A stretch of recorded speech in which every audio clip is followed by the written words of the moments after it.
Guy's gun pointed right at us. Every time I look at one of the rangers, they unintentionally have the gun pointed at someone's head.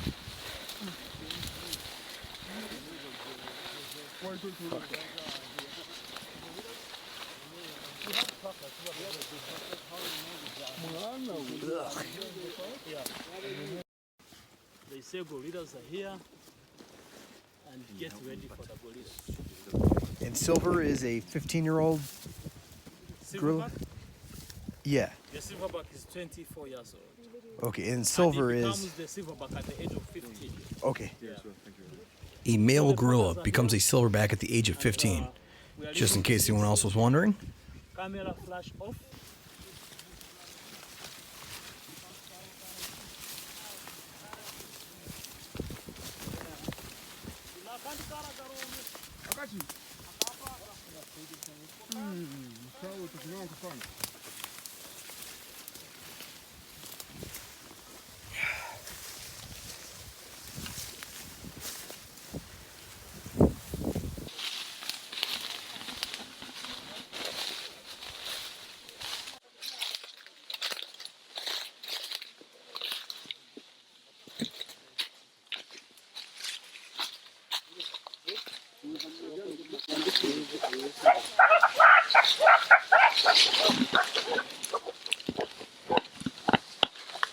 Oh, shit. When you first get in there, yeah, it's scary. I think you should be scared. You know, you need to respect what these gorillas can do to you. And they can kill all of us in seconds if they want. The scary part is you can't see where any of them are, or even how many gorillas are there.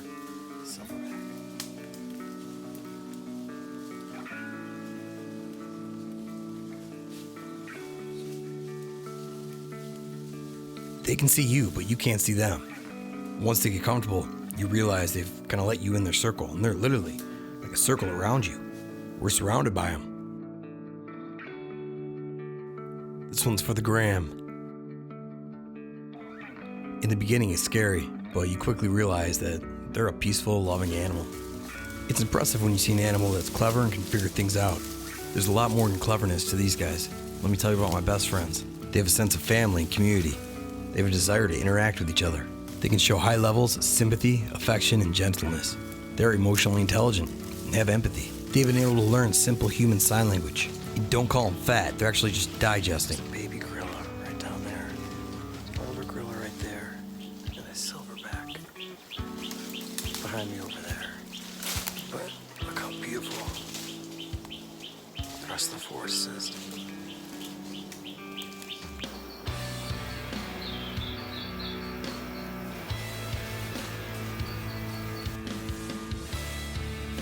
Gorillas can't survive outside of this habitat.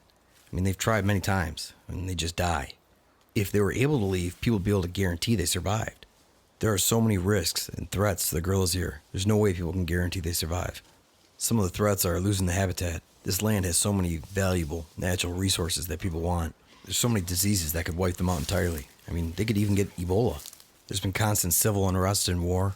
Poachers, hunters. Where a lot of them live, there's actually an active volcano that could just wipe out their habitat too. I was really happy. I was enjoying it. You know, I'm sitting down, meters across from a silverback gorilla and some babies. This knucklehead comes up, starts waving his machete around and poking it at the silverback. I was shaking my head at him like, "You asshole." And he looked at me, smiled, and ran away. And the gorilla stands up, pounds his chest, and charged at me.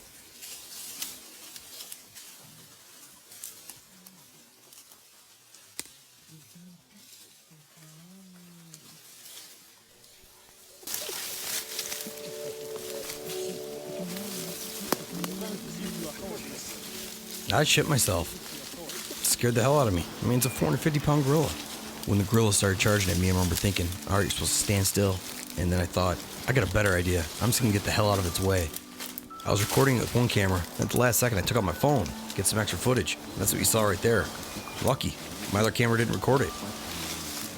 I think the ranger did that on purpose, making the gorilla charge at us for some excitement. As like a warning shot, the gorilla stands up, pounds its chest, and then charges you, and then he bolts at the last second. They can definitely climb trees. There's 2 of them in a tree right now. Little baby's getting up there.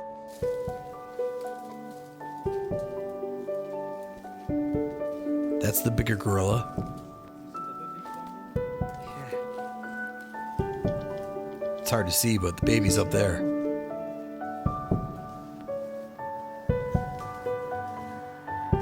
The girls got tired, decided to have a little lay down. They make beds out of leaves. Step now, 7 lunch.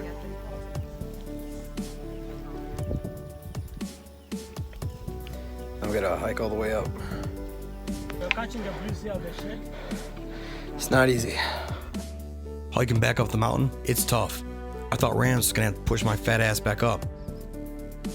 I went to take a shower when I got back, turned it on, and a bunch of black water just came out. I went to turn on a light, and the light didn't turn on, so I went to the guys that worked there and was like, hey, what's the deal, man? Power's out. And they said, we don't have power. We have a generator, and it runs from 7 to 9 every night for 2 hours. It was one of the worst showers I've taken in my life. You can't stop. You have to go in the rain season. You have to come with a short chases, not like this.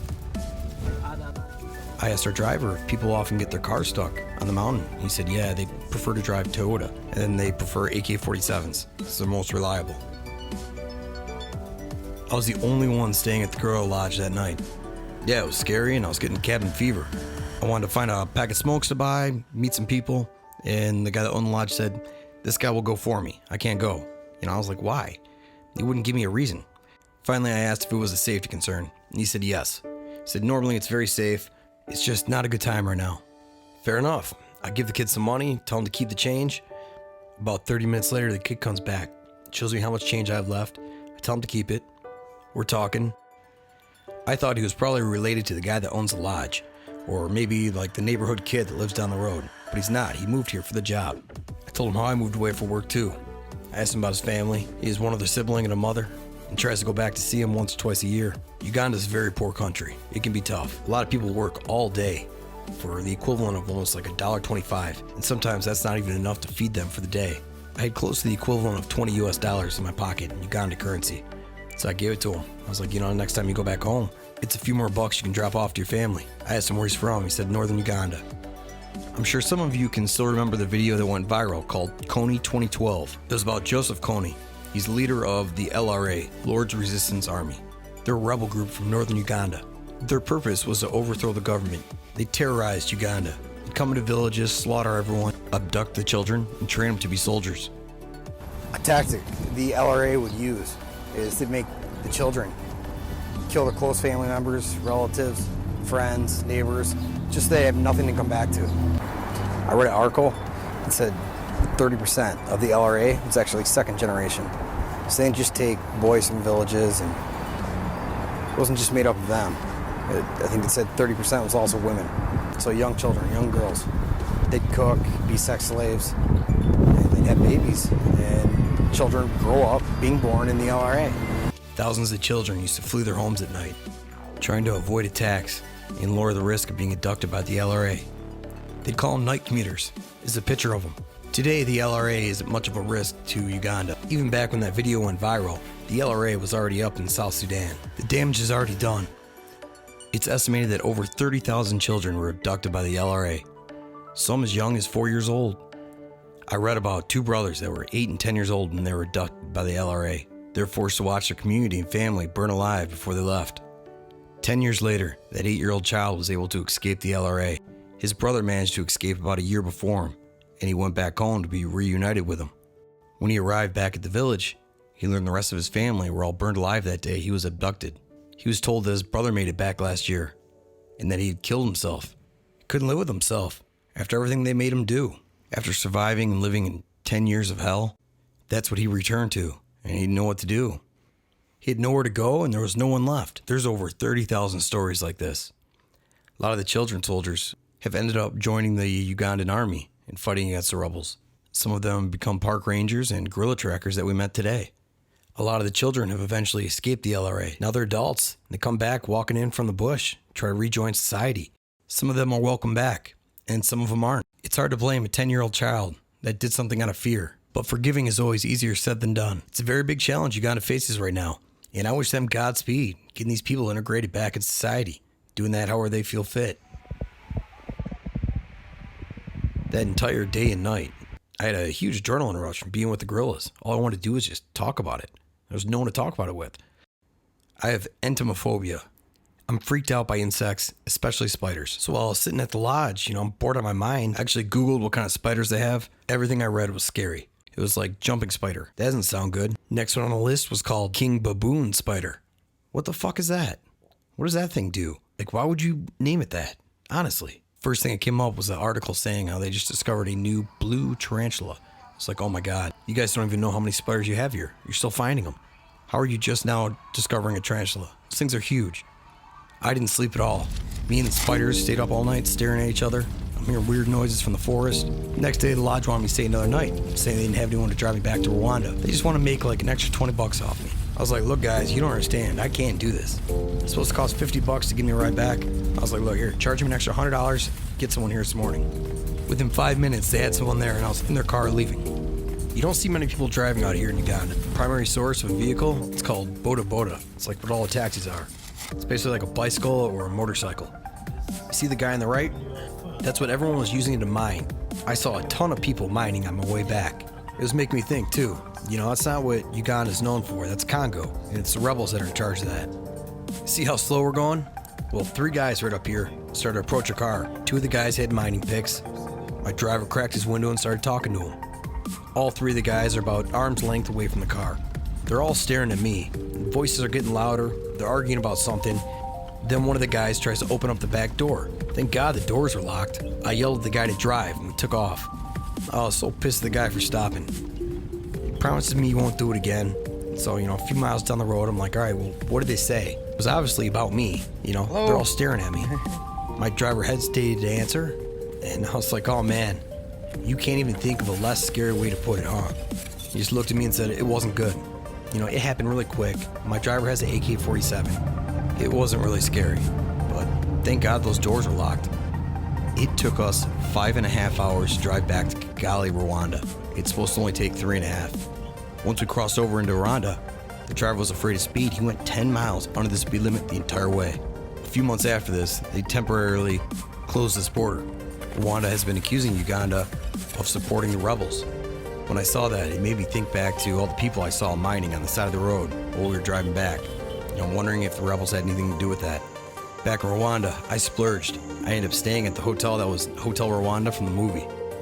The forest is beautiful, but I don't think I'm made to be running around the bush. I was a lot more comfortable here. Rwanda is the cleanest country in Africa. It is cool. The people there were so nice and welcoming too. Kigali is a beautiful city. It's modern. It's got all the infrastructure, restaurants. I was thinking I'd come here for a vacation. A lot of the people were very tall, skinny, and attractive. They speak like 4 or 5 different languages too. I had a great meal, walked around the city. I asked people if there's any place I should avoid while I was walking around the city. They said, no, you're safe anywhere in Kigali. Say hi. These 2 cute little kids kept following me for like an hour. I had to ask someone to help. I don't know where they live. I don't know if their parents are looking for them. I was very surprised how nice Kigali was. Not too long ago, this place was in shambles. They've had to rebuild the country and their culture. Walking around the city, it's hard not to think about what some of these people have seen and what they've been through. There wasn't a word in their vocabulary that could describe the amount of post-traumatic stress that everyone went through. They had a great one after the genocide. I try to imagine what it must have been like after the genocide. I wonder if it was just like, holy shit, look what we've done to one another. I saw an interview with a genocide survivor. It was crushing to hear this lady talk about after there was no one left in the world that knew who she was, not a friend or a relative. Everyone that she has ever known had been killed. I imagine it wasn't smooth and easy, and there's definitely reports of some retaliation after. Even so, it's incredible how they've been able to move forward and how they lived after it. Everyone here has chosen to live in peace and without hate in their heart. Obviously, that's the right choice, and everyone would agree. But could everyone really do that? I hope I'd do the same, but nobody knows what they would do unless they had to go through it. There's people that go home every day. They see their neighbor, they say hello. They look at them knowing that their neighbor killed their entire family with a machete. Violence is cultural, and they changed their culture here. People no longer identify with being a Hutu or a Tutsi. It's Rwandan. It's actually illegal to discuss someone's identity as being one of those.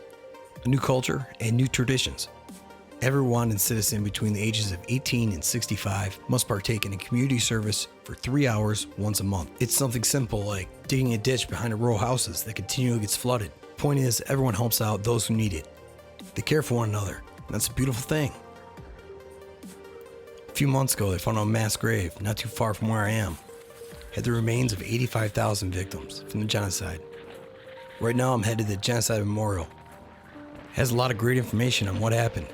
It's also the site where over 250,000 victims are buried. I asked a lot of people about Paul Kagame. He has a few humanitarian complaints. He's also the reason my cab driver that drove me back to Rwanda drove 10 miles under the speed limit the entire way. It seemed the general opinion was not everyone agrees with him, but everyone respects him. I don't expect the guy to be some Boy Scout. Steve Urkel didn't lead the rebels into Kigali and stop the genocide. That was some badass man. And that's how he restored the peace in the country. And most importantly, that's how he's kept the peace in the country. I had a pretty fun night in Rwanda. They have this moonshine. It's called banana beer. I mean, depending on who makes it and if they make it correctly or not, you either get really sick or you get really drunk. All right, my Getting Worldly score for Uganda and Rwanda. Uganda, I give it a 6.5. Rwanda, an 8.7. Banana beer in Rwanda. That's how they get fucked up. You can ask someone. Maybe we pay cash. Just for banana beer. I got a flight at 8 a.m. I got a flight at 8 a.m. I can't. You will taste banana beer. Corruption here is just wild. The cop just stopped me and smoking a cigarette. Wanted me to buy him a pop. I told him no. Not buying you a pop. All right, the reason I scored Uganda is 6.5. And for the record, the score is just my experience. As a white guy, I stick out like a sore thumb. I mean, there was no hiding. And everyone just saw dollar signs and tried to hustle me. I mean, everyone. Even the cops at the airport. That's what you just saw when I was talking about the cop telling me to buy him a pop. What happened there was he approaches me and starts asking me questions, tries to get as much information as he can. You know, he doesn't know if I work for the United Nations or if I'm a government employee. He tries to be nice while getting this information, then he asks me what time's my flight. And bingo. If my flight's in 40 minutes, he's got me. He can hold me up, make me think I'm going to miss my flight, and basically name a price. Luckily for me, my flight wasn't for another 5 hours. So I told him that and I laughed. I was like, you want to make it home for dinner? I got nothing but time to burn. I even asked him what time he got off work. I was probably pushing my luck there asking that. But anyway, yeah, if my flight was in like an hour, I would have paid him. It's 2018, Uganda. Uganda be kidding me. It's legal to be gay in Uganda? Come on. If I were gay, there's no way I would go to Uganda. They actually passed a bill in 2014 that made being gay punishable by death or life in prison. They actually called it Kill the Gays Bill. I'm sure there are a lot of people that are gay in Uganda, and I feel bad for them. By all means, never drink the water or even brush your teeth with it. And don't eat anything that's raw, including vegetables, which is basically in everything. You will get diarrhea, possibly very sick. That pasta I had at the lodge, it had a ton of vegetables in it. I didn't even care. I ate that plate clean. I was starving. I didn't eat for like 2 days. The lodge asked me if I wanted pasta or if I wanted chicken. I didn't trust the chicken. You know, I'm not new. Just because bushmeat tastes like chicken doesn't mean it's chicken. Especially with Ebola in the area, I wasn't taking any chances. Speaking of getting sick, malaria is also a major concern and a leading cause of death in Uganda. To be fair, I was kind of in no man's land. 2 major cities in Uganda are Entebbe and Kampala. I was on the border of the west side of the country. Those 2 cities are on the border of the east side of the country. So, very far away. I was basically in a different country. So my experience wasn't where a majority of the country lives. My understanding is that Uganda is a very safe place, especially Kampala and Entebbe. If you go to the borders on the west side of the country, in the north, so by Congo and South Sudan, it's going to be unpredictable and a lot higher probability of danger. And that's where I was. I actually read quite a bit about the rest of Uganda, though. Some parts practice community justice. So if somebody in the community steals or robs somebody, the entire place whips their ass, basically. And that deters a lot of crime. I do want to be clear and say that I feel like I was treated very well by everyone. And I didn't feel like being an American was an issue at all. I felt very welcome.